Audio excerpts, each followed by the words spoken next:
한덕수 권한대행의 반헌법적 행위와 관련해서 참으로 논란이 많습니다만 제가 한 말씀만 더 보태도록 하겠습니다. 이 법학을 공부한 사람들은 대체적으로 알 텐데 그 행정법 교과서에 행정행위의 취소, 무효라고 하는 항목이 되게 중요한 부분을 차지합니다. 그 중에 취소와 무효를 구분을 하면서 무효의 대표적 사례, 1번 사례, 우리 박지혜 전 변호사께서도 웃고 계시죠? 권한 없는 자의 행위. 이게 무효의 아주 대표적 사례입니다. 무효인 행위는 특별한 조치가 없이 그냥 무효입니다. 임명 아무리 해도 소용없어요. 그냥 무효예요, 무효. 왜 이런 무리한 행위를 하는지 모르겠는데 욕심이 앞서고 의욕이 앞서다 보면 이런 어처구니 없는 실수를 하게 되는 것 같습니다. 우리 한덕수 권한대행은 그런 사적 이익을 위한 꼼수에 몰두하기보다는 저기 보이는 것처럼 우리 국민들의 삶에 관심을 갖기 바랍니다. 아마 그분이 지금 현재 주가지수가 얼마인지 잘 모를 거예요. 제가 보기엔 그렇습니다. 지금 2300포인트가 깨지게 생겼지 않습니까? 저 숫자가 의미하는 게 어떤 건지 그분은 과연 알까요? 지금 환율이 1480원을 넘어갔습니다. 왜 이런 일이 벌어졌겠어요? 안정되다가 윤석열 전 대통령 탄핵으로 환율이 안정되다 갑자기 치솟지 않습니까? 물론 대외 요건도 있겠지요. 그러나 중요한 거는 이런 국가 혼란상 때문이 아닌가 싶어요. 국민의 공복으로서 책임감이 조금이라도 있었으면 이런 해괴망측한 하나마나한 혼란만 초래하는 이런 일들은 하지 않았을 것 같습니다. 제가 당대표 일을 한 지가 3년 가까이 되는데 오늘은 우리 최고위원들께서 저보고 말씀드릴 기회를 많이 가지라고 발언을 짧게 해주셔가지고 제가 조금 더 길게 마지막이니까 말씀을 좀 드리려고 합니다. 이 공직이라고 하는 게 일을 하자면 끝이 없고 안 하자면 표시도 안 나는 그런 영역의 일들 같습니다. 국민들은 선거 때 되면 이 사람이 잘했나 못했나 이제 판단을 내서 재신임 여부를 결정하게 되는데 너무 텀도 길고 또 선거 때 되면 이런저런 이유로 개별 후보들의 정확한 성과 평가를 하기가 쉽지가 않습니다. 집단 속이 숨기가 쉽지요.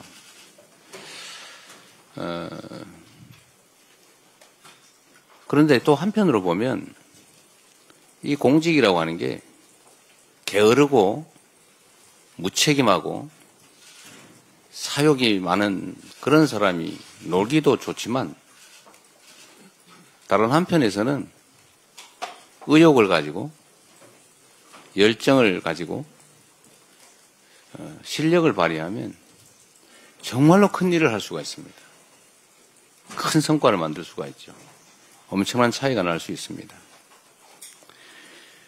뭐 엄청난 거대한 신화를 만드는 거야 쉽지가 않겠지만 작은 일들을 챙기면 성실하게 많이 챙기면 정말로 큰 일을 해낼 수가 있죠. 공직자들 입장에서는 사소한 민원, 작은 일이라고 생각되는 것도 그 해당 당사자 입장에서는 목숨이 걸린 일인 경우가 엄청나게 많습니다. 500명의 목숨이 걸린 일, 1년에 15,000명 가까이가 스스로 목숨을 끊는 일, 왜 그럴지 원인을 찾아내는 일, 어찌 보면 쪼개놓으면 정말 사소할 수 있죠. 그러나 그 사람들은 자신의 삶을, 생을 버릴 만큼 심각한 일들입니다.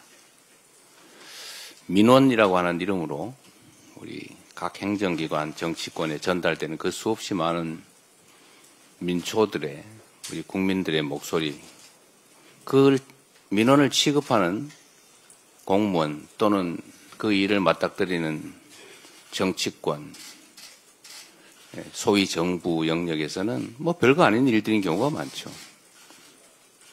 우리 전현희 최고위원께서 그 민원을 처리하는 방법을 뭐 제안도 하시고 하시던데, 하여튼 이 정부 입장에서 보면 그 수천만 건, 천수백만 건의 민원이라고 하는 게 정말로 귀찮고 어찌 보면은 뭐 별것도 아닌 사소한 일처럼 느껴지지만 그 당사자는 목숨이 걸린, 인생이 걸린 일인 경우가 많지요. 개개인도 그렇지만 뭐 수백 명 또는 수천 명, 수만 명, 뭐 수만 명 정도의 이해관계가 걸린 그런 일들이 우리 정치권에서 보면 수백만, 수천만이 걸린 일도 엄청나게 많으니까 관심의 대상이 되기 어렵죠. 그러나 대한민국이라고 하는 공동체는 결국 그 한 명의 국민이 모여서 만든 거 아니겠습니까? 또 그 한 명의 목숨과 인권이라고 하는 것은 우주의 무게를 가진 것이죠. 그래서 작은 일들도 다 소중하고 중요한 일들입니다. 그런데 이게 공무라는 걸 하다 보면 자꾸 당장에 나타나는 큰 일에 집중하게 되고, 그러다 보면 이런 일들을 자꾸 경시하게 되죠. 그 속에서 많은 사람들은 해결 가능함에도 불구하고 그 해결 가능한 일 때문에 고통받고 심지어 극단적인 결과를 빚기도 합니다. 행정 영역보다 사실 정치 영역은 그런 경향이 훨씬 더 심한 것 같아요. 최근에 이거 군사 쿠데타를 겪으면서 우리 국민들께서, 우리 국회의원들이 지역에 가면 전에는 코빼기도 안 보이고 왜 이제 나타났어 이러다가 요즘은 일 안 하고 왜 나타났어 이렇게 말씀을 많이 하신다고 해요.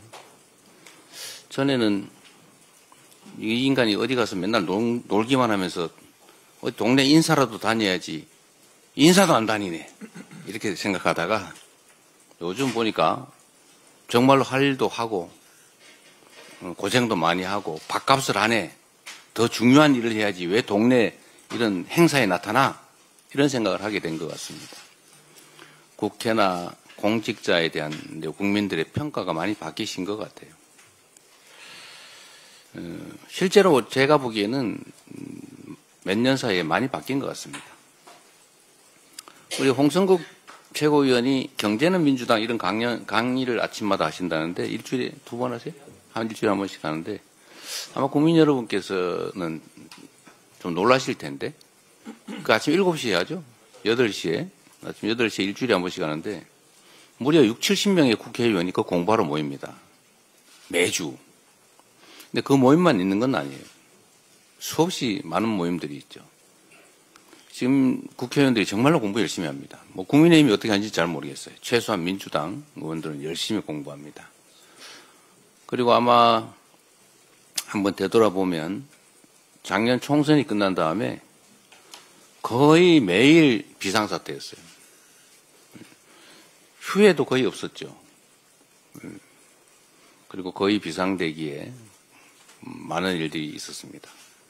최선을 다해왔던 것 같아요. 저한테도 저도 해외 출장 한번 못 갔던 것 같아요. 이 중에도 많을 거예요. 전에는 뭐 국회의원들이 정기회 끝나면 다 여름, 겨울 뭐 출장 해외 많이 갔죠. 뭐 그 나쁜 일이라는 뜻은 아니고 여유가 있었다 그런 말이죠. 지금은 그러지도 못할 만큼 일이 바쁩니다. 그리고 훌륭하게 그 역할을 해내고 있는 것 같아요. 그래서 성과들도 꽤 낸 것 같습니다. 당의 문화도 많이 바뀐 것 같습니다. 민주 없는 민주당이라는 비난을 과거에는 좀 들었는데 요즘 많이 사라진 것 같아요. 당원들이 당의 중심이 된 진정한 민주적 정당, 민주당이 돼 가는 것 같습니다. 또 한편으로 국민이 주인인 나라, 이게 작년 비상계엄 사태로 위기를 겪긴 했는데 역시 위대한 국민들의 힘으로 다시 국민이 주인인 진정한 민주공화국으로 되돌아가고 있는 것 같습니다. 우리 다 국민들의 헌신과 또 희생 덕분이죠. 3년간 당대표로서 나름 성과 있게 재임할 수 있었던 것에 대해서 감사드립니다. 이거는 결국 우리 당직자 또 당원, 우리 최고위원님들 포함한 의원님들, 지역위원장 여러분 모두 고생해 준 덕분입니다. 출발할 때는 험했는데 그래도 퇴임하는 상황에서는 출발할 때보다는 상황이 좋은 것 같아요. 모두 여러분들의 덕분입니다. 이제 또 새로운 일을 시작하게 되겠죠. 아쉽거나 뭐 홀가분하거나 뭐 그런 느낌은 사실은 없어요. 우리 더불어민주당은 지금 저의 거의 대부분이라고 할 수 있죠. 사생활을 제외한 나머지 삶의 거의 대부분이 더불어민주당입니다. 민주당의 당원들께서 당을 지켜주셨고 또 저를 지켜주셨죠. 3년 생각해 보면 사실 무슨 소설 같아요. 그리고 엄청나게 긴 시간 같기도 하고 또 한편으로 생각하면 거의 순간처럼 느껴지기도 합니다. 그런데 당대표를 어쨌든 퇴임하는 이 장면이 저 주가 지수를 보니까 정말 가슴 아파요. 엄청나게 많은 사람들이 고통받고 있겠지요. 그렇다고 내일 모레 당장 좋아진다는 보장도 없습니다. 그래도 우리 위대한 국민들은 언제나 역경을 스스로의 힘으로 이겨내왔습니다. 신통한 게 하나 있죠. 대통령이 비상계엄을 선포하고 탄핵이 되고 나니까 대북 비라와 대남 오물풍선이 사라졌습니다. 희한하지 않습니까? 광주 5.18 민주화운동 당시에 군과 경찰이 철수를 하고 나니까 절도 사건, 폭력 사건 하나 없는 완벽한 공동체가 열흘 동안 이어졌었죠. 그게 저는 국민의힘이라고 믿습니다. 국민의힘 당 말고요. 우리가 겪는 이 어려움도 우리 국민들께서 과거의 그 역경을 이겨낸 위대한 DNA를 발휘해서 빠른 시간 내에 이겨낼 것으로 믿고 저도 그 역정에 함께하겠습니다. 우리 최고위원 당직자 여러분 고생하셨습니다. 고맙습니다. 그리고 제가 이 말을 하는 순간에 사퇴를 했다고 그래서 종료 선언도 제가 하면 안 된다고 이걸 넘겨드리도록 하겠습니다.